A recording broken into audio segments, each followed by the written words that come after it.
अस्सलाम वालेकुम नाज़रीन, आप देख रहे हैं प्रोग्राम गोया और मैं हूं अरसलान खालिद। आज के प्रोग्राम में गो के पूरा दिन ही इस इंतज़ार में गुजरा कि वज़ीर आज़म इमरान खान साहब कौम से ख़िताब करेंगे और फिर जिस तरह से कहा गया था कि एक बहुत बड़ा पैकेज रिलीफ़ का वो आवाम को देने जा रहे हैं और सब तमाम लोग मुंतज़िर थे कि उसमें क्या सामने आएगा। और फिर ये भी बता दिया गया था कि ये पैकेज 1 करोड़ लोगों के लिए है। गो के मुल्क के 22 करोड़ अवाम इस वक्त महंगाई से सफ़र कर रहे हैं, लेकिन उन्होंने 1 करोड़ लोगों के लिए एक रिलीफ पैकेज का आज ऐलान किया। उन्होंने ये बताया कि एहसास प्रोग्राम के तहत उन्होंने डाटा कलेक्ट किया और वो जो डाटा कलेक्ट किया उसके तहत जो 1 करोड़ लोग हैं उनको ये पैकेज दिया जाएगा। तो ये कह लीजिए कि एक पुरानी चीज़ को शायद नई पैकिंग में आज पेश कर दिया गया और आज ही के दिन जब ये महंगाई से छुटकारा हासिल करने के लिए इस रिलीफ पैकेज की बात है तो घी की फ़ी किलो कीमत में 38 रुपये का इजाफा आज के दिन में देखा गया और इसके साथ साथ तमाम चीज़ें रोज़ाना की बुनियाद पर महंगी हो रही हैं। तो कोई सब्सिडी ऐसी नहीं है जिससे चीज़ों की कीमतें कम हों और तमाम लोगों को उसका कोई फ़ायदा मिले, बल्कि ये वो सिलेक्टेड लोग हैं जो अपने डाटा के तहत हैं। अब इस डाटा पे कितने सवालात उठ सकते हैं, ये किस हद तक दुरुस्त है या नहीं है, ये सवाल बहरहाल अपनी जगह पे है। और क्या वाकई वो 1 करोड़ लोग जो हैं उनको मुकम्मल तौर पर ये रिलीफ मिल पाएगा या ये भी सिर्फ इश्तिहारात और बाकी चीज़ें या सिर्फ एक कह लीजिए कि दिखाने के लिए सारा मामला है। मैं चाहूँगा इस मामले पर हम बात करें। और फिर खान साहब ने जो अपने ख़िताब के आगाज़ में ही आज एक बात कही कि वो ये कि बहुत ही बुरी हालत में उन्हें ये मुल्क 2018 में मिला था। उनको बहुत सारे कर्ज़े जो पे बैक करने थे, उन पर जो सूद था, तमाम तर चीज़ें थीं, तो उन्होंने बहुत मुश्किल वक्त से निपटा है। उसके साथ साथ फिर कोविड का चैलेंज, कोरोना का एक बहुत बड़ा चैलेंज था जिसने दुनिया को मुतासिर किया, लेकिन वो अब मुतमईन नज़र आ रहे हैं कि हतमी तौर पर वो ठीक काम कर रहे हैं, ठीक सिमत में जा रहे हैं। मैं चाहूँगा आज के प्रोग्राम में महंगाई, उसकी वजूहात और फिर इस हुकूमत की परफॉर्मेंस, इन पर हम बात करें। गेस्ट पार्टिसिपेंट्स का तारुफ कराता चलूँ। प्रोग्राम में हमें स्टूडियो में ज्वाइन कर रहे हैं डॉक्टर निसार चीमा साहब, पाकिस्तान मुस्लिम नून के रहनुमा मैंने, बहुत शुक्रिया सर आपके वक्त का। फैसल करीम कुंडी साहब, पाकिस्तान पीपल्स पार्टी के रहनुमा, हमें प्रोग्राम में ज्वाइन कर रहे हैं। और फिरदौस शमीम नकवी साहब इज़ कमिटेड कि वो हमें पाकिस्तान तहरीक इंसाफ से प्रोग्राम में ज्वाइन करेंगे। फ़िलवक्त वो हमारे साथ नहीं है, बट लेट्स होप कि वो हमें जल्द ज्वाइन कर लें। डॉक्टर साहब, गुफ्तगू का आगाज़ आपसे करूँगा। किन मुश्किल हालात में आप खान साहब को ये मुल्क देकर गए थे? इतने मुश्किल हालात में देकर गए थे कि वो 3 साल बाद भी नहीं संभल पा रहे और अब भी सारा का सारा गिला आप लोगों पे है। कर्ज़े आप लोगों ने ले लिए थे, सूद देना था, अब वो तो सारा इसी सारे मामले से डील कर रहे हैं। देखिए गुज़ारिश है अरसलान साहब कि हमें ये मुल्क जिस हालत में मिला 2013 में, जब हुकूमत मुस्लिम लीग नून ने संभाली मियां नवाज शरीफ की क़यादत में, उस वक्त के हालात का मुकाबला कर लें 2018 से जब हमने इनको हैंड ओवर किया। देखिए गुज़ारिश ये है कि 2013 में बहुत बड़े बड़े चैलेंजेस दरपेश थे। आपको याद है कि बिजली की लोड शेडिंग इस तरह बदतरीन सूरत हाल थी उसकी कि 18-18, 20-20 घंटे बिजली नहीं आती थी। आपको याद है जी, दहशतगर्दी अपने अरूज पे थी। और आपको याद है यानी कोई रेट ऑफ द गवर्नमेंट बाज़ इलाकों में थी नहीं, यानी ये कि जो कुछ कराची की सूरत हाल थी, बलोचिस्तान में नाराज़ बलोच भाई जो जिस तरह ये है कि जो सूरत हाल थी आपके सामने है कि रेट ऑफ द स्टेट को चैलेंज किया गया, कौमी परचम की तौहीन की गई, बाद सरकारी इमारतों पर कौमी परचम लहराना मुश्किल था। हालत यह है कि मियां नवाज शरीफ की क़यादत में मुस्लिम लीग नून की हुकूमत ने इन सारे बड़े बड़े चैलेंजेस से ये हम ओहदा बरा हुए, उन पर काबू पाया, बिजली की लोड शेडिंग का ख़ात्मा हुआ, दहशतगर्दी का ख़ात्मा हुआ और इसमें बिलाशुबा हमारे अस्करी इदारों ने, पुलिस ने, लॉ इन्फोर्समेंट एजेंसीज़ ने, पूरी कौम ने बड़ी कुर्बानियाँ दी। जी, जब इनको हैंड ओवर की हुकूमत हमने, हालत ये है कि कोई बड़ा चैलेंज दरपेश नहीं था। आप सिर्फ यह कि कीमतों का अंदाज़ा कर लें कि उस वक्त जब हम 2018 में इन्होंने हुकूमत संभाली तो चीनी की कीमत जो थी 55 रुपये फ़ी किलो थी, आज जो है 110 से ज़्यादा, बल्कि ये कि 120 तक जा पहुँची। आटे की कीमत 25 रुपये फ़ी किलो थी, आज 3 गुना हो चुकी। आप ये देखें, मैं ये कि ज़राअत पेशा ख़ानदान से मेरा ताल्लुक़ है, DAP खाद हमारे दौर में 2 और 3 हज़ार के दरमियान फ़ी बैग वो बिकती रही।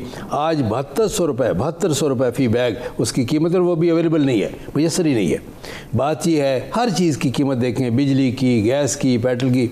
जब ये लोग कंटेनर पे चढ़ के बिजली और गैस के बिल जलाया करते थे, इमरान खान साहब सिविल नाफरमानी की कॉल दिया करते थे, उस वक्त की सूरत हाल का आज से मुकाबला कर लें करें तो ये है कि आज क्या करना चाहिए कौम को। आज तो कई गुना कीमत बढ़ चुकी, बिजली, गैस, पेट्रोल। और फिर ये है कि देखिए डॉलर, उनकी तो डॉलर आप देखें, ये उनकी गलती नहीं है, ये महंगाई तो आलमी मसला है। ना ना ना ना बिल्कुल नहीं। ये देखें, बात ये कि क्या हमने क्या स्टेबल नहीं रखी, क्या हमने डॉलर की कीमत स्टेबल नहीं रखी, मसनूई क्या ये मसनूई करके दिखाते। मसनूई तो होता है अहसान साहब 1 हफ्ता, 2 हफ्ते, 1-2 महीने, क्या 5 साल तक हमने मसनूई तरीके से। देखें IMF के पास हम भी गए, लेकिन IMF की शराइत जो थी, उनके जो इम्प्लीकेशन थी, हमने ट्रिकल डाउन नहीं होने दी आवाम पे। सिर्फ एक इनसे गुजारिश है जी कि देखें अरसलान साहब, आप मुझसे इत्फाक फरमाएंगे कि किसी भी हुकूमत का, किसी हुक्मरान का, किसी सरबराह का, खा वो किसी अदारे का हो, सूबे का हो, मुल्क का हो, मिनिमम जो उसकी परफॉर्मेंस है उसका एक आम फैम सा इंडिकेटर ये है कि आपको जिस हालत में वो मुल्क, वो इदारा, वो सूबा मिले, उससे बेहतर हालत में छोड़ के जाएं। मेरी इनसे गुजारिश ये है कि इनसे जिस तरह की ये सूरत हाल है, जिस तरह के लोगों से वास्ता पड़ा है, ना लायक और ना तजुर्बाकार, ना कोई प्रोग्राम है, ना पॉलिसी है, ना प्लानिंग है, ना टीम है, ना तजुर्बा है, इनसे किसी खैर की तवक्को नहीं है। लेकिन सिर्फ एक आखिरी बात जी, मेरी इनसे गुजारिश है कि हम मान लेंगे कि ये बड़ी अच्छी हुकूमत है, सिर्फ ये करें कि जिस हालत में पुराना पाकिस्तान इनको मिला था वो कीमतें हमें लौटा दें, पुराना पाकिस्तान लौटा दें, अशाए खुर्दोनोश की कीमतें और डॉलर की कीमत, वो गैस और बिजली, पेट्रोल की कीमत और डॉलर की कीमत। ये चाहते हैं। फिरदौस शमीम नकवी साहब ने भी हमें ज्वाइन कर लिया, वेलकम कहूँगा उन्हें। फिरदौस साहब, आपकी जानिब आने से पहले ज़रा फैसल करीम कुंडी साहब का भी पॉइंट ऑफ व्यू ले लूँ, फिर आप कलेक्टिवली जवाब दे दीजिएगा क्योंकि बहुत सारे सवालात हैं। कुंडी साहब, आपकी जमात भी सरापा एहतजाज है और हुकूमती वज़रा का ये मानना है कि अब बिलावल साहब जब एहतजाज करें तो सिंध कराची में CM हाउस के बाहर एहतजाज करें। ये वफाकी वज़रा यहाँ से कह रहे हैं कि आपका क्या इख्तियार बनता है कि आप एहतजाज करें महंगाई के खिलाफ, चलो बाकी तो करें। बिस्मिल्लाहिर्रहमानिर्रहीम। देखिए अरसलान साहब, आपने पहले भी इंट्रो आपको मैंने सुना और अभी मैं चीमा साहब को भी सुन रहा था कि इनको मुल्क जिस हालत में मिला। मैं इस बात पे बात नहीं करूँ कि हमें मुल्क किस हालत में मिला या मैं इस चीज़ का रोना नहीं रहूँगा, लेकिन अगर आप 2008 में देखें कि पाकिस्तान पीपल्स पार्टी को जब ये मुल्क मिला तो आपको पता था कि ये बारूद से भरा हुआ एक ढेर था। एक डिक्टेटर ने हमें तोहफे में दिया था। खुदकुश धमाकों का पाकिस्तान था, टारगेट किलिंग का पाकिस्तान था, अगवा बर तावान का पाकिस्तान था।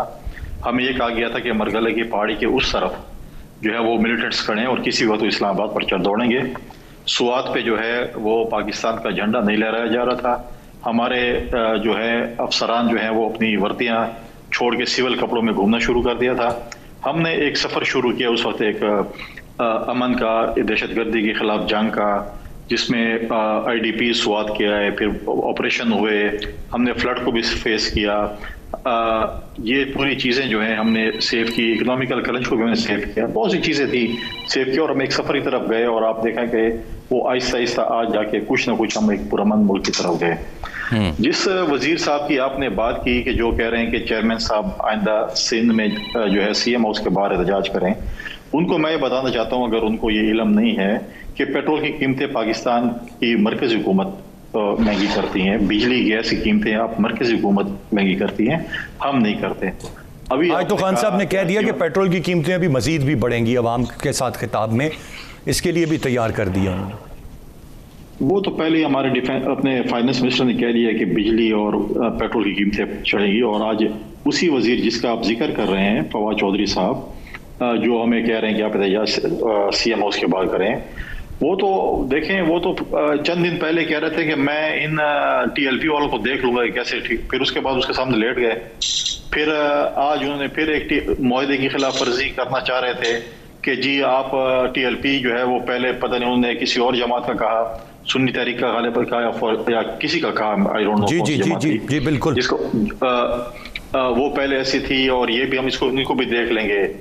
फिर उस शख्स के मुतालिक जिसके मुतालिक ये मजाक उड़ाते थे कि हमारे जो उसके अपने जो हमारे रूरत हलाल कमेटी के सरबराह थे, उसका जो मजाक उड़ाते थे मुफ्ती मुनीबुर रहमान साहब का, आज खुदा की शान ये देखें कि फवाद चौधरी को उस मीटिंग में बैठने की इजाज़त नहीं है जिसमें मुनीबुर रहमान ने और उनकी टीम ने कहा ये नहीं बैठेगा।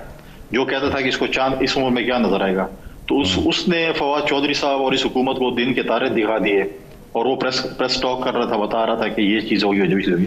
देखिए, ये आप लोगों का और हमारा और लोगों का ध्यान हटाने के लिए इस किस्म की जो है स्टेटमेंट्स देते हैं। मुझे बताएं कि इन्होंने कहा था कि हमारे साथ 200 मईशत के अरस्तू हैं जो कि इस मुल्क में जो है ये चीज ठीक कर देंगे, वो इनके अरस्तू किधर चले गए हैं? आज आप कह रहे हैं खान साहब रो रहे हैं कि मुझे मुल्क की इस हालत में मिला। मैं आपको ये बताऊंगा, खान साहब को 1947 में भी मिलता फिर भी ये रोता। इसकी सारी उम्र इसकी रोना धोना है, फिर ये अंग्रेजों के खाते में डाल देता। 1947 में इस तरीके से मुल्क मिला। भाई आपके पास जो प्लान था, आपने क्या किया है? आपके पास ये राइटली सेड। कुंडी साहब, आपका पॉइंट आ गया जी। गुफ्तगू का सिलसिला जारी है, एक ब्रेक की जाने बढ़ेंगे, ब्रेक से वापस आकर मजीद बात करते हैं, साथ रहिए।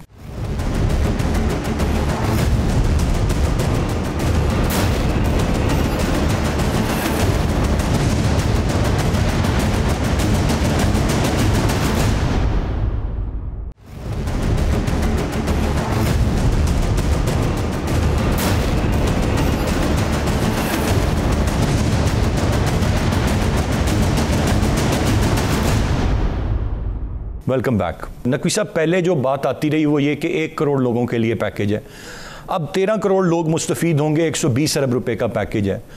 कुछ अभी तक क्लैरिटी आई नहीं है कि एग्जैक्टली किस तरह से लोग मुस्तफ़ीद होंगे, क्या करने जा रहे हैं।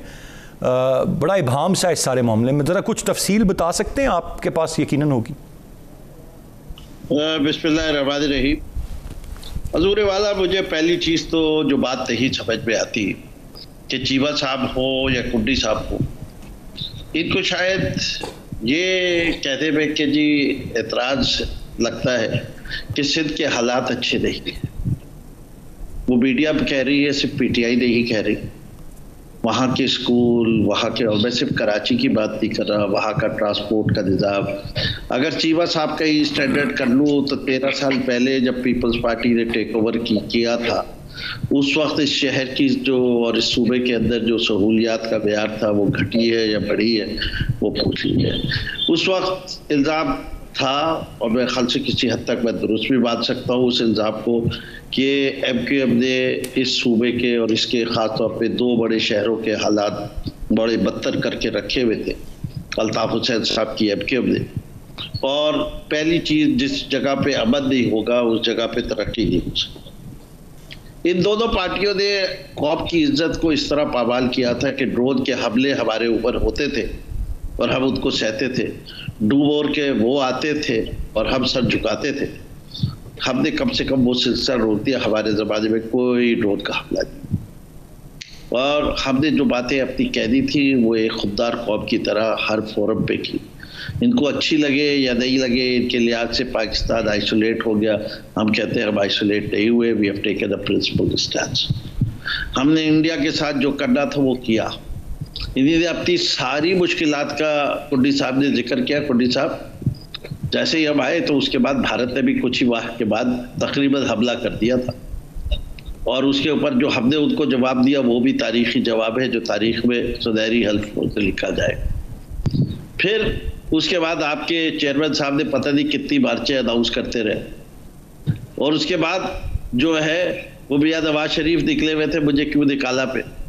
अच्छा, उसी का सिलसिला अभी ख़त्म नहीं हुआ था तो आपका लोकस के अटैक का सिलसिला शुरू हो गया इस मुल्क के ऊपर, और इट वाज एस्टिमेटेड कि अगर लोकस अटैक को नहीं रोक सके तो इस मुल्क की पूरी मईशत तबाह हो जाएगी, और उस साल हम जो है फूड के मामले में बड़ी मुश्किलात हुई, उसका मुकाबला किया। वो नहीं ख़त्म हुआ था तो कोविड-19 शुरू हो गया। कोविड-19 से जो डिस्ट्रप्शन पूरी दुनिया की सप्लाई चेन में हुई है और उसकी वजह से जो प्राइसेस बढ़ी है वो सबको पता है। ये किसी भी इकोनॉमिक एक्सपर्ट से पूछ लीजिए कि अगर कोई मुल्क की इंपोर्ट्स $62 बिलियन की होगी और एक्सपोर्ट्स जो होगी वो $20 बिलियन की होगी, और आप रिमिटेंसेस भी आपकी जो है वो 16, 17, 18 रही हो 3 साल, तो 20 + 18 is 38 - 62 is 24 बिलियन का डेफिसिट था करंट अकाउंट में। इस डेफिसिट के साथ how do you maintain a currency at the same level?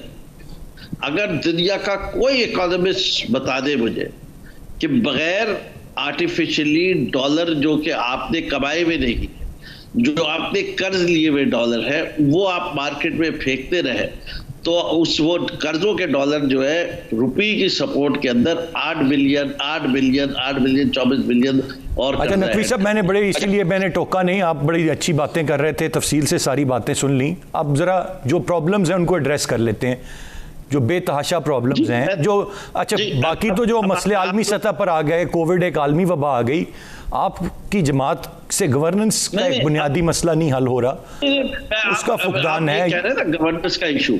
Let's see कि वर्ल्ड वाइड सारी गवर्नमेंट्स मौजूद है, मोदी साहब की गवर्नेंस बड़ी अच्छी है, जरा मोदी की परफॉर्मेंस और पाकिस्तान गवर्नमेंट की परफॉर्मेंस को कंपेयर कर लीजिए, who comes out with flying colour. या तो हमारी गवर्नेंस बेहतर है मोदी से, तो वी आर बेटर मैनेजर्स, फिर ये वापस ले नालायक का। अगर सारी दुनिया के मुख्तलिफ ममालिक पाकिस्तान को रैंक करते हैं as a country which has best dealt with this crisis, तो इसके बारे में गवर्नेंस तो आती है ना, सबसे बड़ा और सबसे संगीन क्राइसिस ये है। Rightly set. तो गवर्नेंस भी आपकी सर पॉइंट आ गया, बड़ा मैंने तफसील से सुन लिया। चीमा साहब मेरे ख्याल से बेहतर रिस्पॉन्ड कर सकते हैं इस सारे मामले को, आपने भी तफसील से सुन लिया, आप तो अपनी अचीवमेंट्स गिनवा रहे थे। अब जिस चैलेंजेस का सामना पाकिस्तान तहरीक इंसाफ की हुकूमत ने किया है उन्होंने आपको एक के बाद एक गिनवा दिए, और वो कह रहे हैं आलमी सतह पर भी इस बात की दुनिया मुतरफ़ है कि गवर्नेंस का भी हमारा मसला नहीं है, बाकी तो चीज़ें आप छोड़ ही दें। अरसान साहब, क्या ये हकीकत नहीं है कि जब इनको हुकूमत मिली उस वक्त हमारी मईशत जो थी इस पूरे रीजन में सबसे तेज़ी से ग्रो करती हुई मईशत थी। आपको पता है कि जीडीपी ग्रोथ हमारी 5.8 पे पहुंची हुई थी, जो इनकी नालायकी की वजह से हमारी तारीख की लोएस्ट लेवल पे पहुंची, मनफी। और ये कि अब भी ये है कि वो रिकवर नहीं कर पाए अब तक। इन्फ्लेशन हमारे दौर में 4 पे थी, जो अब 3 गुना हो चुकी है। हर चीज़ स्टेबल थी अरसलान साहब, जिस हालत में इनको पाकिस्तान मिला, इस हालत में तो लकी थे, जो कोविड की वबा आई कि देखें इकॉनमी स्टेबल थी, स्टॉक एक्सचेंज स्टेबल था, डॉलर स्टेबल था, हर चीज़ हमारी अपनी जो थी करेंसी स्टेबल थी। ये है कि हुआ क्या है कि ये कि इनकी नालायकी और बदइंजामी की सज़ा है जो पूरी कौम भुगत रही है। देखें, गुजारिश है, मैं फिर ये कहूँगा अरसलान साहब कि ये काश के जो पुराना पाकिस्तान लौटा दें, वो जीडीपी ग्रोथ, वो इन्फ्लेशन, डॉलर की वो कीमत, अपनी पाकिस्तानी करेंसी की वो कीमत, बिजली गैस और पेट्रोल की अशाई खुर्दोनोश की वो कीमत लौटा दे। मैंने बड़े गौर से नकवी साहब की बात सुनी है, आपने उतनी गौर से? बिल्कुल मैंने सुनी है, और ये देखें तो आप उनकी किस बात से डिफर करते हैं? उनकी हर बात जो है वो गलत है। देखें, बात ये है कि इन्होंने, मैं फिर ये कहूँगा, देखें गुजारिश ये है कि इन्होंने तो एक जैसे होता है ना, ये एक बिल्कुल एक बेहतरीन अंदाज में चलती हुई मईशत, बेहतरीन अंदाज में चलती हुई मुल्क की गाड़ी को डिरेल कर दिया।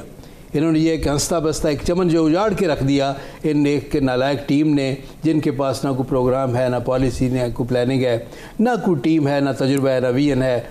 और ये है कि जिस तरह एक मुसल्लत कर दिया गया इनको। नकवी साहब अपने हल्के में जाके लोगों से पूछे तो सही कि कहती है खल के खुदा तुझको गायबाना क्या बल्कि हाजराना क्या, लोग किस नाम से इनको पुकार रहे हैं, इनकी हुकूमत को, इनके लीडर को, इन हुक्मरानों को किस नाम? मैं तो वो दोहरा ही नहीं सकता।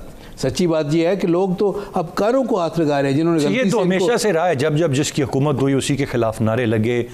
मियाँ साहब की थी तो ये सरापा एहतजाज थे, ये नारे लगाते थे। मुझे ये बताइए कि क्या आज आप आम किसी आदमी से, राह चलते आदमी से पूछ लीजिए, क्या मियाँ नवाज शरीफ और शहबाज शरीफ को याद नहीं करते? क्या पंजाब में आप देखें जिस हालत में हमने इनको हैंड ओवर किया, पंजाब में शहबाज शरीफ जैसा एक बेहतरीन एडमिनिस्ट्रेटर जिसने बेशुमार नए अस्पताल, बेशुमार नए इदारे, मैं तो देखें महकमा सेहत में उनकी टीम का हिस्सा था डीजी हेल्थ पंजाब, देखें नई लेबॉर्ट्री, ड्रग टेस्टिंग लेबॉर्ट्री हो, फोरेंसिक साइंस लेबॉर्ट्री हो, नए नए मेडिकल कॉलेज हों, नए नए हॉस्पिटल हों।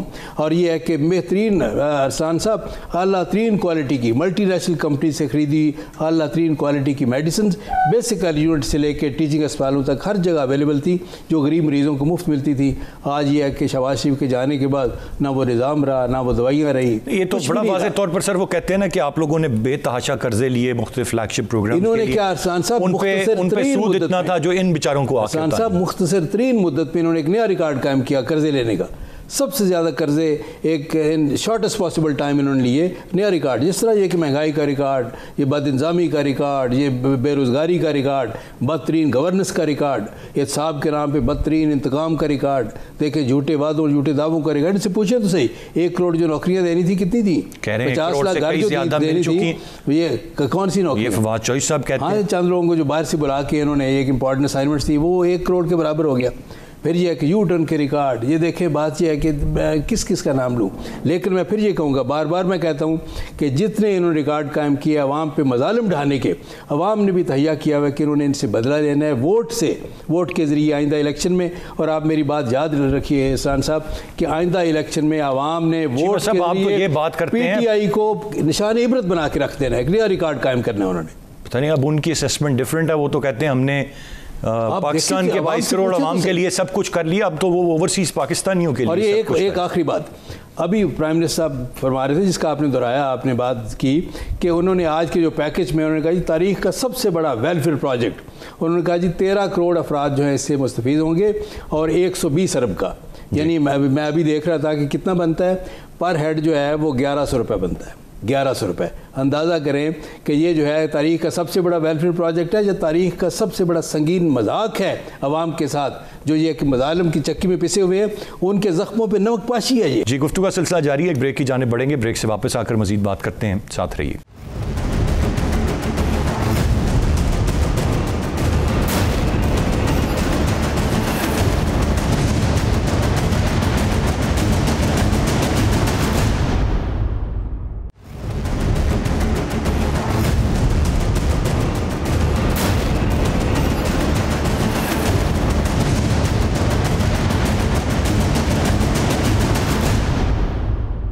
Welcome back. कुंडी साहब की जानिब बढ़ूंगा। जो बात नकवी साहब ने सिंध के हवाले से कही, कुंडी साहब सिंध की सूरत हाल पर बात कहते हैं नहीं होती, जहाँ पर अब आप इतने सालों से आपकी हुकूमत है, और अभी नकवी साहब खुद चूँकि कराची शहर में हैं, सिंध में हैं बैठे हुए, वो कहते हैं जी जो हालात थे वो ख़राब से ख़राब तर होते गए, कुछ बेहतरी वहाँ पर नहीं आ रही।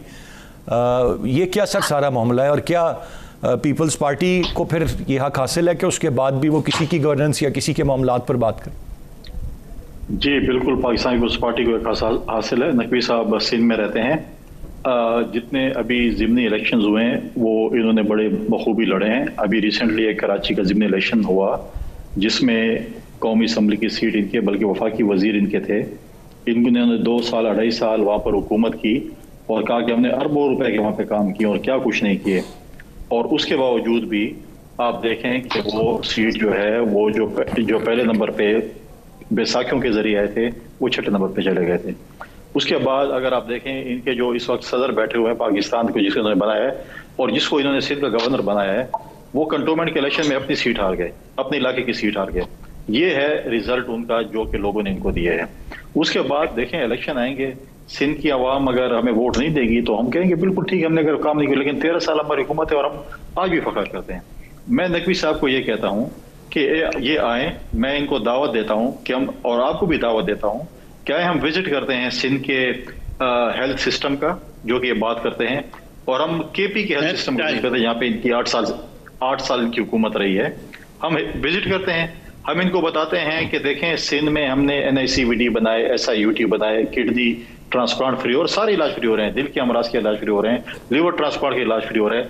ये मुझे KP और पंजाब में जहाँ पर इनकी हुकूमत है एक अस्पताल बताएं जहाँ पे इन चीज़ों का फ्री इलाज हो रहा हो। ये भी बोलेंगे जी हमने वो कार्ड दे दिए, जहाँ पे मुख्तलिफ अस्पतालों में कार्ड चलते हैं, कहीं पे नहीं चलता। लेकिन हमारे पास जो भी अक्रॉस द बोर्ड आता है हम उसका कार्ड नहीं देते, हम गरीब बंदों का फ्री इलाज करते हैं। आज आप डेटा निकालें कि पूरे पाकिस्तान से पंजाब और खैबर पख्तूनख्वा से कितने लोग सिंध गए हैं अपने इलाज मुआवजे के लिए, और कितने लोग जो है सिंध से या किसी और सूबे से इनके KP या पंजाब में गए हैं इलाज मुआवजे के लिए, जो इनका बड़ा बेहतरीन सिस्टम है। उसके साथ साथ देखें लोग रोजगार के लिए कराची जाते हैं, सिंध जाते हैं, कोई भी रोजगार के लिए कभी खैबर पख्तूनख्वा या पंजाब नहीं है जहाँ पर ये कहते हैं 1 करोड़ लोग आएंगे। वो बताए ना 1 करोड़ लोग, अब देखें लोगों का मजाक उड़ाना शुरू कर दिया इन्होंने कि हमने तो 1 करोड़ नौकरियां दे दी, आपको नजर नहीं आती हैं। ये खलाई मखलूक है, खला में लोगों को चीजें दे रहे होते हैं। क्या आपको पता ही नहीं है कि हमने 1 करोड़ नौकरी दे दी? एक वफाकी वजीर ने कहा था, आपने भी सुना था, एक वफाकी वजीर कह रहा था कि 200 रुपए पेट्रोल हो जाए तो लोग जो है बर्दाश्त करेंगे। मुझे समझ ये नहीं आती कि यहाँ पर फवाद चौधरी कहते हैं कि मैंने TLP को फिक्स करना है, इनके पंजाब के प्रेसिडेंट कहते हैं, गालिबन पंजाब के प्रेसिडेंट साहब ही हैं, वो चौधरी साहब जो हैं, या उनके कोई मतलब एक इनके स्पोक्समैन हैं या प्रेसिडेंट हैं, वो कहते हैं नहीं, जब रिजवी साहब रहा एजाज चौधरी साहब गुलदस्ता, एजाज चौधरी कहते हैं कि वो मैं उनके लिए गुलदस्ता लेके जाऊंगा और हम अगला अलायंस इनके साथ करेंगे। अब मुझे समझ नहीं आती, क्योंकि जब आप लोटों को इकट्ठा करेंगे, जो आपके अपने लोग नहीं होंगे, जो डेपुटेशन पे आए होंगे, तो इसी तरह से हो गया। अब ये कहते हैं कि MQM ने जो है खराब किया कराची को, हम भी मानते हैं, लेकिन आपके वज़ीर-ए-आज़म ने पिछले दिनों मिसाल दी MQM की, अपने पार्टी के लोगों की, कि जाओ इलेक्शन कमीशन के खिलाफ खड़े हो जाओ, एक जैसे वो यकजुबान होके वज़रा के साथ, ठीक है, और मिसालें आप MQM की देते हैं और बात इधर करते हैं। क्या आपने तो कहा था ना कि अगर हमने काफ से और MQM से इत्तेहाद किया, हमसे बड़ा मुनाफिक कोई नहीं होगा, तो आपने तो इत्तेहाद किया है। आपने इक़्तिदार के लिए क्या क्या कुछ नहीं किया है। अगर आप कहते हैं मैं ये चीजें वो का बातें करें, वो चीजें करें जो जिस पे आप कायम हो। अब हमेशा आप देखिए खैबर पख्तूनख्वा में और पंजाब में कितने चीफ सेक्रेटरी और रही चेंज हो गए और कहते थे इससे बेहतरीन बंदा पूरे पाकिस्तान में नहीं जो मैं अभी लेके आया, हर वक्त ये कहते थे। आज भी खिताब में क्या है कि इस मुझे जो है ना हर वक्त रोना के इससे गंदा पाकिस्तान नहीं मिला, मैं ये और मैं इतना अच्छा पैकेज लेके आया हूँ कि इससे बेहतरीन पैकेज नहीं है। अब मुझे बताएं कौन सी बात पे एतबार करें, क्योंकि हर चीफ सेक्रेटरी और IG आता था और 6 महीने बाद वो बुरा हो जाता था, फिर एक और बेहतरीन से बेहतरीन आ जाता था। तो ये चीजें ये देखें, आपको हुकूमत मिली है, आप माजी के रोने छोड़ें, आप बताएं कि आपने किया क्या है। किया कुछ नहीं है, सिर्फ सारा दिन कशकोल उठा के फिर रहे हैं, कभी सऊदीया जाते हैं कशकोल उठा के, मैं सर नकवी साहब की जानिब बढ़ूंगा, हमें ये कर सब पॉइंट आ गया। आपने लोगों की सहूलत क्या दी है? आप 2 वक्त की रोटी लोगों को दे सकते हैं, सस्ती रोटी दे सकते हैं, तो बताएं हमने दे दी है, और बाकी छोड़े सब पॉइंट आ गया। जरा मैं नकवी साहब से अब जवाब ले लेता हूँ। नकवी साहब, बाकी सारी चीज़ें किसने क्या किया, इन्होंने क्या किया, आप क्या कर रहे हैं, सेटिंग दैट असाइड, एक आम आदमी की हालत ज़ार का आपको बहुत अच्छे तरीके से अंदाज़ा होगा। वो किससे सवाल करे, वो कहाँ जाए, उसको तो अपनी 2 वक्त की रोटी की फ़िक्र है। उसने तो ये बातें शायद अब उसको कोई दिलचस्पी भी नहीं रही कि किसने क्या किया। वो कहता है मुझे मेरी 2 वक्त की रोटी दो, अद्वियात दो, इलाज मुआवजा दो, ये चीज़ें दो। ये बड़ी हद तक इन 3 सालों में एक आम आदमी की दस्तरस से बाहर हुई हैं, ना कि उसको मिली हैं। इस पर किसको जिम्मेदार ठहराएं या किससे सवाल करें? चलिए आते हैं, एक एक चीज पे आते हैं। सेहत पे आ जाते हैं कि सेहत में पाकिस्तान तहरीक इंसाफ ने जो किया वो क्या किया। KP में 10 लाख रुपए और पंजाब में 7.5 लाख रुपए हॉस्पिटलाइजेशन के और इलाज के लिए हर घर के लिए सालाना मखरज करती है। अगर उसको 5 साल में PTI के दौर में एक दफा भी इस्तेमाल करने को मिल जाए तो उसको 17,000 रुपए की सब्सिडी मिल गई महीने की, 5 साल में एक दफा। जो ये बात करते हैं जरा पूछिए कि SIUT के बदादे में या NICVD कब बदा था और SIUT कब बदा था। इनका बदाया हुआ है, ये प्राइवेट फंडिंग से बदा हुआ है, ये कॉर्पोरेट गवर्नेंस से चल रहा था। इनके आने के बाद वहां जो कुछ फ्रॉड्स हुए हैं वो सबके सामने उसके ऑडिट रिपोर्ट देख ली। जिस तरह पूरी सिंध की गवर्नमेंट में करप्शन है, जिसका सुप्रीम कोर्ट का चीफ जस्टिस बार बार कहता है, चाहे वो सिंध बिल्डिंग कंट्रोल अथॉरिटी के मामलात हो, क्या कराची वाटर सीवरेज बोर्ड के हो, जस्टिस हादी मुस्लिम कमीशन की रिपोर्ट पढ़ लीजिए। PTI तो बहुत झूठों की जबान है। 2004 की शुरू की हुई सीवरेज की स्कीम 2021 तक मुकम्मल नहीं हुई। 2007 की पानी की स्कीम 2021 से मुकम्मल नहीं हुई। जब उनसे पूछो तो कहते हैं कि वफाक ने पैसे दे दिए। वफाक के पैसे देने का फॉर्मूला फिक्स है, इनके दौर का भी वही है, नवाज दौर का भी वही है और हमारे दौर का भी वही है। और आगे चलिए तो BRT की एक छोटी सी लाइन थी, 4.5 किलोमीटर भी नहीं था, ऑरेंज लाइन 2015 में शुरू हुई थी, आज 6 साल हो गए, वो 4 किलोमीटर की लाइन में पूरी नहीं। पाकिस्तान के हर बड़े शहर, मुल्तान, नकवी साहब, मैंने एक आम आदमी के हवाले से सवाल किया था, चाहे वो सिंध में रहता हो चाहे कहीं। आप अभी आपको बता रहा हूं, आप हेल्थ का बता दिया। फार्मर की इनकम देखिए, ट्रैक्टर की सेल्स क्यों बढ़ गई है अगर फार्मर की इनकम नहीं है? अगर फार्मर की इनकम नहीं है तो मोटरसाइकिल्स की सेल्स क्यों बढ़ गई है पूरे अर्बन पंजाब में? अगर लोगों को इतनी तकलीफ थी तो इनकी लॉन्ग मार्च के दौर में जो महंगाई के खिलाफ शुरू की थी, लाहौर का झलसा जो है वो फुसफुसा पटाखा क्यों बना? इसमें आपस में फूट क्यों पड़ गई? ये कामयाब क्यों नहीं हुए? पिछले साल अभी हम नवंबर में आए हुए, इन्हीं ने मार्च अप्रैल तक अपने सारी कोशिशों का अंजाम देख लिया। किधर चीमा साहब, अब आप क्यों नहीं आपके साथ खड़ी हुई? इसलिए उनको पता है ये झूठों का टोला है।